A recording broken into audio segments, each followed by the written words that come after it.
Good morning. We continue with organizational structure. So today we're going into delegation. Now when we talk about delegation, it simply means passing authority to the subordinate to act on behalf of the manager. So that means we have a manager, which is at the top there, then giving authority to a certain individual to act on his or her own behalf. That's what delegation is about. Do we get delegation here? Yes. Good. So most of the time, when it comes to delegation really occurs when it comes to decentralization. But because we have two types of system within an organization. We have a centralized system where we have the top manager making all decisions, and we have decentralized system where we have decisions being passed through the chain of commands. So that means, the senior manager will have the authority to pass certain decisions, make certain decisions.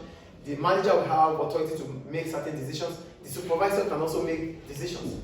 That's a decentralized authority or system.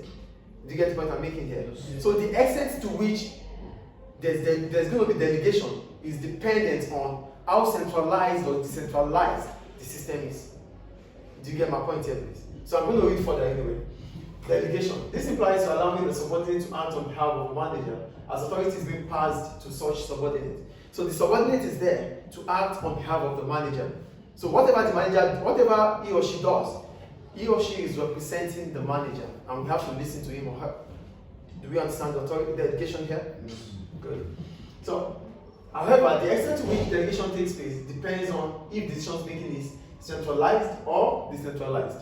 If it is centralized, it means most decisions are made at the top of the hierarchy. So, for a centralized system, it means decision making is at the top. What? Example, like if the owner of the school is the only one making the decision, or the principal is the only one making the decision, that means it's a centralized one. Do you understand centralized here? Yes. Good. Then we have, so what are the benefits of centralized system? So before we go to the benefit, I think we understand what centralized system is now. Where you have the senior manager making stop writing please. Where you have the senior manager making the most decisions within the organization. That is a centralized one.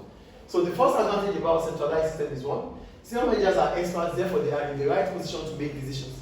So because they are senior managers, it means they have expertise, they are skilled, they have the experience and knowledge to make decisions that are going to be useful for the organization.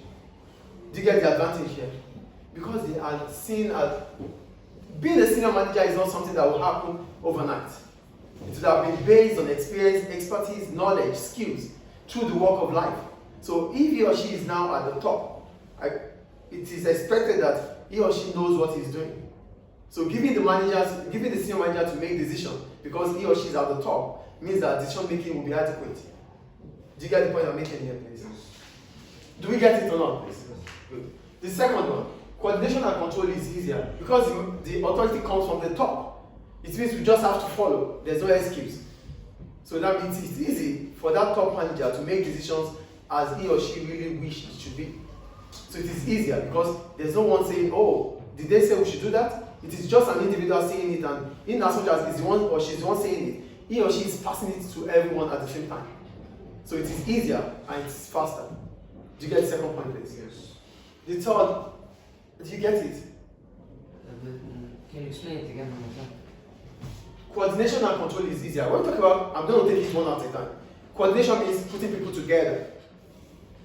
Coordination means putting people together. So as soon as, because it is difficult to manage people, but if authority comes from an individual or decision making comes from an individual to all the people within the organization, it means he or she has been able to put them together and tell them what he or she wanted. So that means I'm not passing a message to you to pass to someone else. I am saying you're hearing it from the horse's mouth. So to become easier. You get the concept, please. The second one, the third one.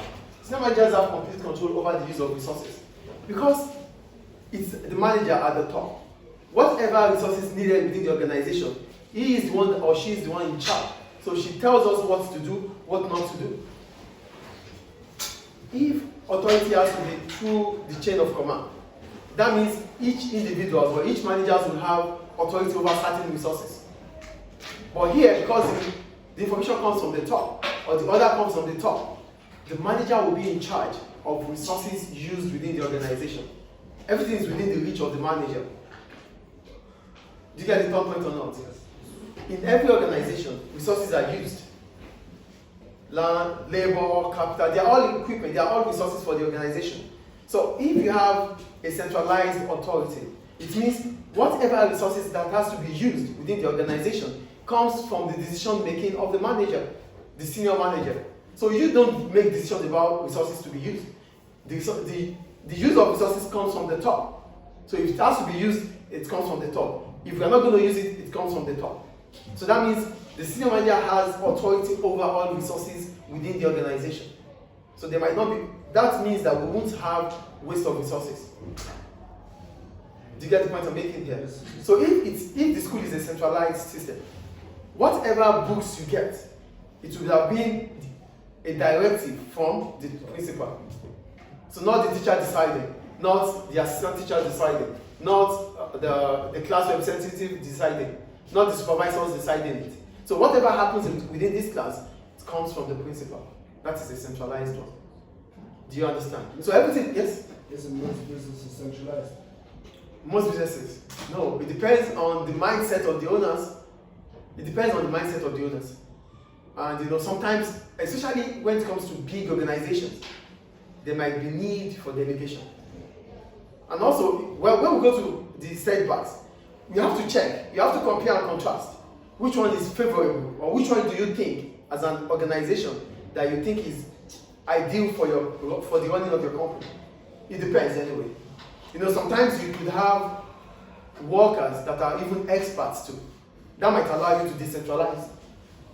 Do you get the point here? So being a centralized system, using a centralized system or a decentralized system will be based on the types of workers you have. Do you get the point? Do I answer the question? So the last one, senior managers have, I talked about senior managers having complete control over resources. Because it's a centralized system, whatever resources used within the organization, it comes from the top manager, the senior manager. He or she is the one that says we should use it. If not, we cannot.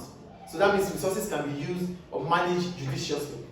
You get the point here? Yes. So what are the problems or setbacks or drawbacks about a centralized system? The first one, employees might be demotivated without any authority. Because you don't delegate. You don't give employees or subordinates delegation. It means they only have to listen to you and get it done. Listen to you and get it done. They might be demotivated. Mister, can I give the feedback? Yeah, you can give feedback. But feedback